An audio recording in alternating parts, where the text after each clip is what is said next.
Estamos aquí en lo que decidimos llamar Divrei Shalom, palabras de paz. Shalom, Hola, Shalom Marcelo, ¿cómo estás Shalom hoy? Ángel, ¿qué tal? Un gusto ¿Listo para el saludarte. diálogo nuevamente? Sí, señor. Bien, me alegro. Bueno, no hace falta que nos presentemos, ni tú ni yo, Eso ya iba está. a preguntarte si hacía falta, menos mal. Ya nos conocemos y creo que algunos de los que escuchan ya nos viene conociendo. Tenía ganas de empezar haciéndote no pregunta, sino la posibilidad de que puedas desarrollar un poquito más lo muy interesante que me pareció en el blog, esa continuidad o ese hilo que le fuiste dando con las preguntas. Me pareció sumamente interesante y me gustaría ver si lo puedes ampliar así el trasfondo de eso, ¿no? Si puedes Sí, explicar eso. muy buena pregunta, porque das en la tecla de algo que forma parte de la cultura o de la tradición interpretativa judía y que para la gente formada en la tradición interpretativa cristiana, por ahí, no sé, por ahí varía, en alguna denominación sí, en otra no, qué sé yo. Pero te contesto, en la tradición interpretativa judía eh, es muy usual, es la técnica básica cuando un rabino, por ejemplo, u otra persona va a dar una homilía de, sobre qué es lo que se lee esa semana en la sinagoga, o sea, el leccionario judío. Es muy habitual.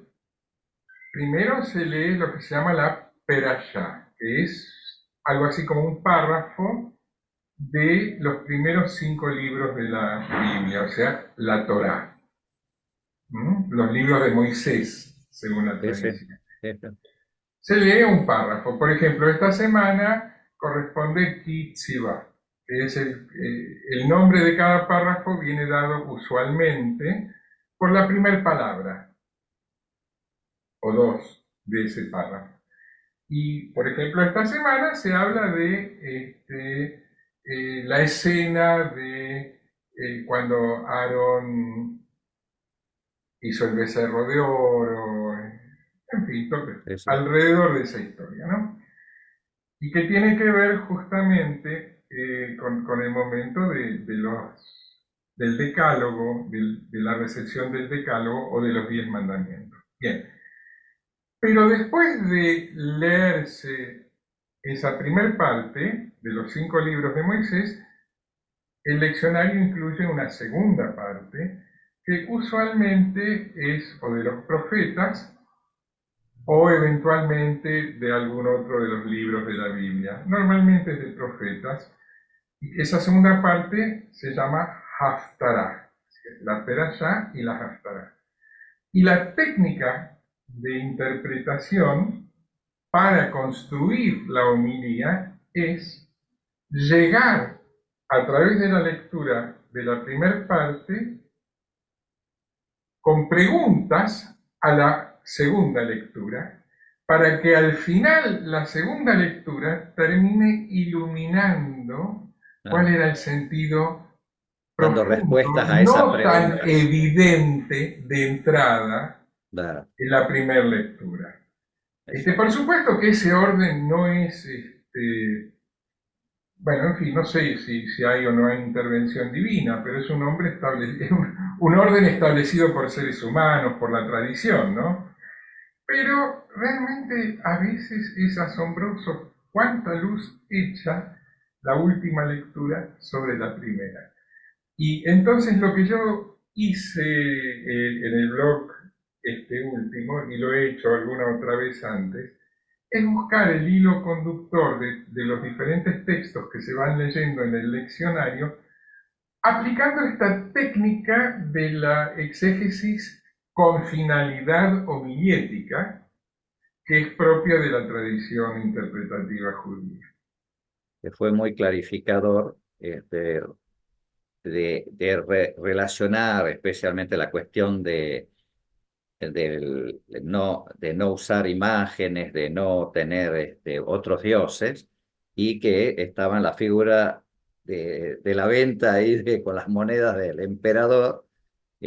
Muy, muy interesante. La verdad que me impactó esa luz que le dio el Evangelio a aquella lectura del Antiguo Testamento, ¿no? Muy interesante. Me alegro que te gustó. El otro tema que me parecía muy interesante que lo puedas aclarar, que lo puedas desarrollar un poco más, es la importancia de por qué llamarlo decálogo y no meramente los 10 mandamientos, como se lo ha llamado tradicionalmente en la tradición cristiana. En la tradición cristiana es que hay Sí, que sí, ver qué papel le asignas a eso. ¿Por qué en la tradición judía se lo conoce como decálogo? Porque para la tradición interpretativa judía no son mandamientos. la- A ver, en la primera, el primer mandamiento, eh, el Creador dice que es. ¿Qué está mandando allí? la- No es, a ver, luego, en la Edad Media, en el siglo XI más o menos, Maimónides desarrolló por primera vez lo que podría considerarse un credo judaico, porque antes la práctica judía era universalmente aceptada por los judíos, pero se podían interpretar los textos de diferente manera y no había un credo unificado. Maimónides elaboró un credo y entre los puntos de ese credo está creer que Hashem es uno solo y único. Bien, pero todavía hasta el día de hoy, y ya han pasado 9 siglos, o 10 siglos, no sé, no llevo la cuenta,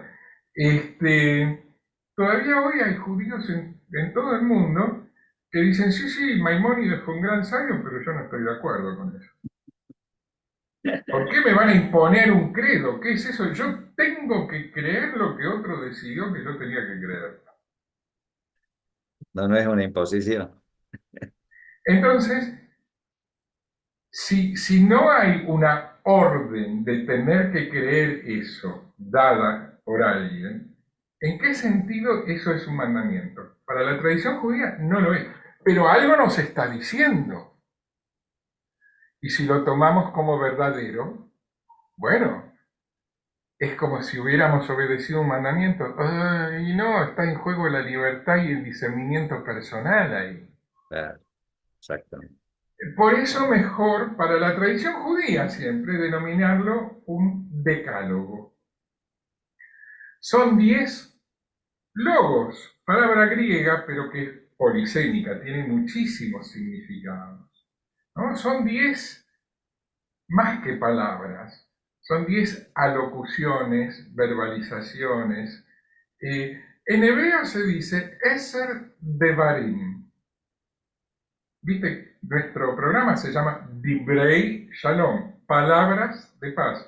Eser Devarim, 10 palabras. Devarim, Claro. Dibrei, 10, no sé, Y son como guías, son 10 palabras son como 10 guías. cosas que nos dice. Ujú. Nos dice 10 cosas. Punto. Y el que quiera escuchar, escuche. Y el que quiera entender, entienda si puede. Además, no hay premios y castigos. Me decía el otro día un cura, amigo, charlando sobre esto, que recién ese, creo que el cuarto, el que dice que si vas a respetar a tu padre y a tu madre, entonces vas a tener larga vida, ¿no? Ahí hay un premio. Pero para que algo sea una ley, una norma, un mandamiento, tiene que haber premios y castigos. Y en la mayoría de esas cosas que nos dicen, ¿qué son entonces? No, son orientaciones para la vida, Ah, son principios filosóficos fundamentales para que luego se expresarán a través de las leyes y que, que y que deben ser fueron, Y tenidos fueron en muy cuenta. útiles en el ámbito occidental, ¿no? En la cultura occidental han sido muy útiles para justamente las constituciones y todo eso, ¿no? Que han servido como guía para eso también. Ah, exactamente, sí, sí. Sí, yo creo que el valor del Antiguo Testamento y de la legislación mosaica y del Decálogo como fundamento para el desarrollo de la idea política en Occidente está muy poco tenido en cuenta. Hablamos de democracia, palabra griega, muy linda, pero la democracia griega era el gobierno de unos muy poquititos sobre una mayoría que no tenía ni voz ni voto y muchos de los cuales eran esclavos. Este, entonces, la palabra es muy linda, pero no era un gobierno del pueblo, por el pueblo, para el pueblo. No era. La primera división de poderes viene de la división entre el poder sacerdotal para Aarón y el legislativo ejecutivo para Moisés. Hay muchas cosas que hoy llamamos democracia que pueden haberse dado en otros pueblos también. No sé, qué sé yo, de la cultura e historia de la cultura china, no conozco nada, soy absolutamente ignorante, pero que en el caso de Occidente nacieron o llegaron a Occidente a través de la Biblia. Por ahí nacieron antes de que existiera un pueblo de habla hebrea, qué sé yo, por ahí vienen de civilizaciones anteriores ya olvidadas, pero el vehículo sin duda que ha sido la Biblia. Así. Y sobre todo para las legislaciones que tengan que ver con justicia social, con respetar derechos individuales, cosas así.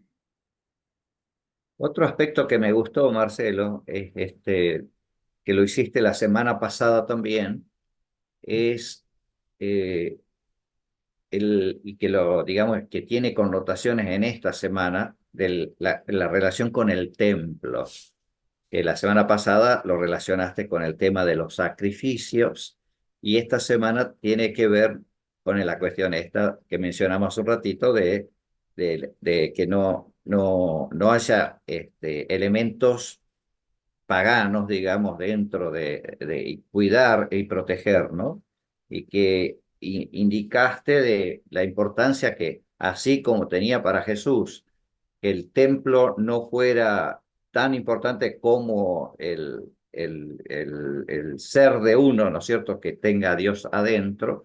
En este caso, también el templo tenga el simbolismo de la verdadera adoración y no esté mezclado, digamos, con cosas espurias, por decirlo de alguna manera, cosas que no tienen que ser, ¿no?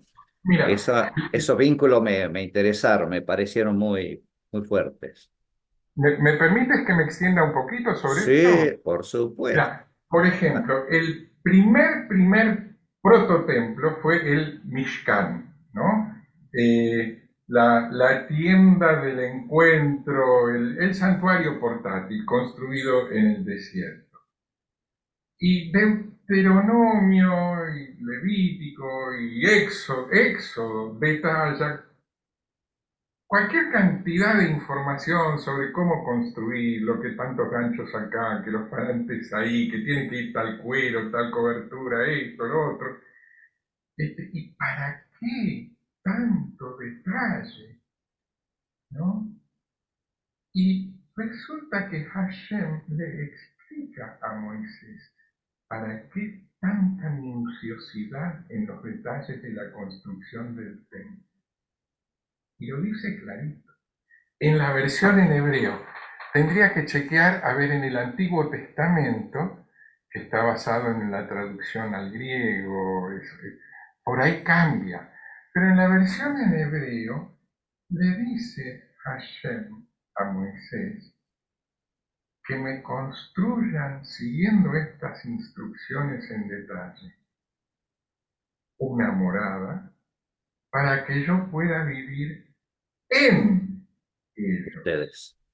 En ustedes. No. No entre ustedes, no para residir en esa morada, La morada la construyen para ustedes hacerme un lugar a mí en ustedes. Que esa es la residencia, Eso. no otra. No es ni siquiera el templo portátil.